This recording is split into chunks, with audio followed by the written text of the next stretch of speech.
So, these are the Asics Gel Kayano 5s. Scholar, not a collab, just a fancy colourway, which I think are an absolute pair of bangers. The first full price pair of trainers I've bought for a while. I bought them in Soulbox in Amsterdam, and I just noticed that Hanan have got them on sale for about half the price I paid for them, which is great.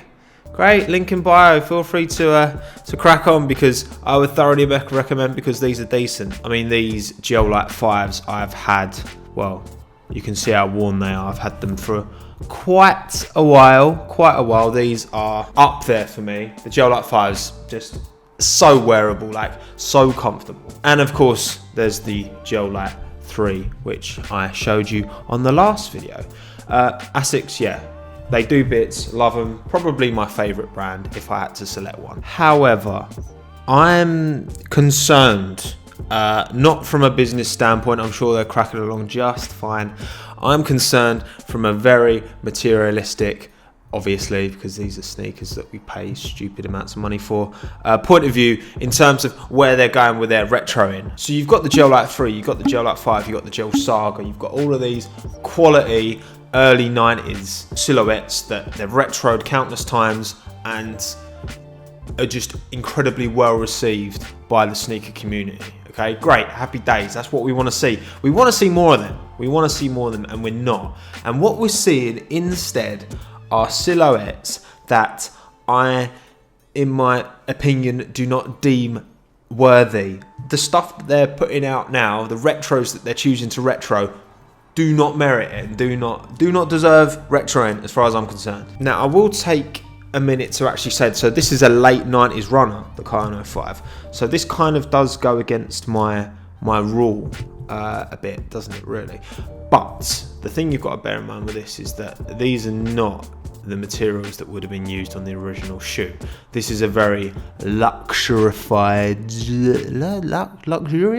that's the word, version of that original shoe, which I'm cool with. Like, I've seen the OG re-release, and they're not my cup of tea nearly as much as these, but they look okay. But then we start going into the early 2000s, in particular this Gel 1090. I mean, you know what? I think more than anything, it's that reflective material. I don't even know what the material is. Like, it's some synthetic. I'm sorry. These shoes. It's not just that one. You got the Kinsei OG as well. Like, it's the. And the sole is just way too busy. Again, these Kayano 5s, I feel they kind of just, they've got enough, but not too much. And these new ones, they're not.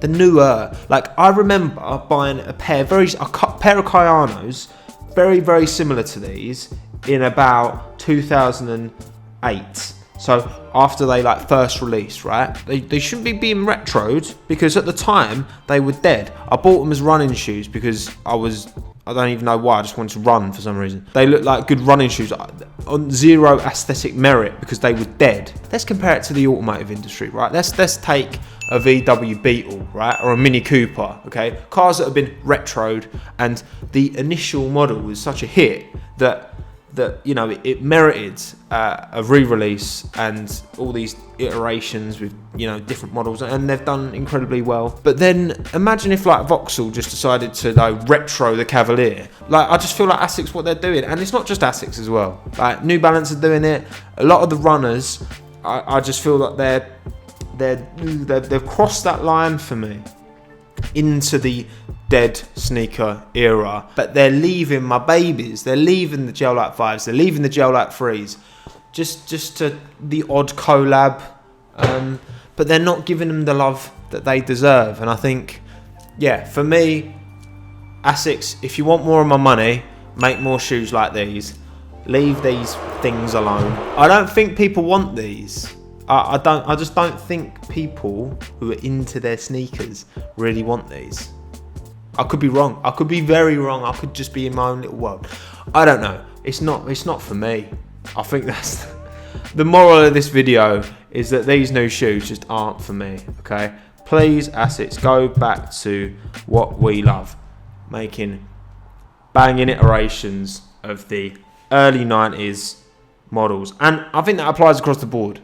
The early 90s were the glory days. And I appreciate this makes me sound like an old man, because I slowly am becoming one. But yeah, what do you guys think? What do you think of the new, late 90s / early 2000s retros that are coming out? Are they doing good? But is this a good move? Should they be sticking more to the early 90s ones that I think they should? Or should I just shut up, stop being a little bitch and get on with my life? I felt like I wanted to make a video tonight, and I still haven't worn these actually. But I saw the box and I was like, you know what? Let's make something talking about these, because I remember on the train coming home from work last week, I saw an article promoting one of these. I think it was a pair of New Balances actually, retros, early 2000s retros, and I was just like, why is this a thing? But yes, thank you very much as ever for watching. Please drop a like on this video if you've enjoyed it, and subscribe if you're new and you want to see more sneaker design and possibly other things related content, because I'm certainly not talking about West Ham anymore, because we're Thanks again, have a good one. Ta-da.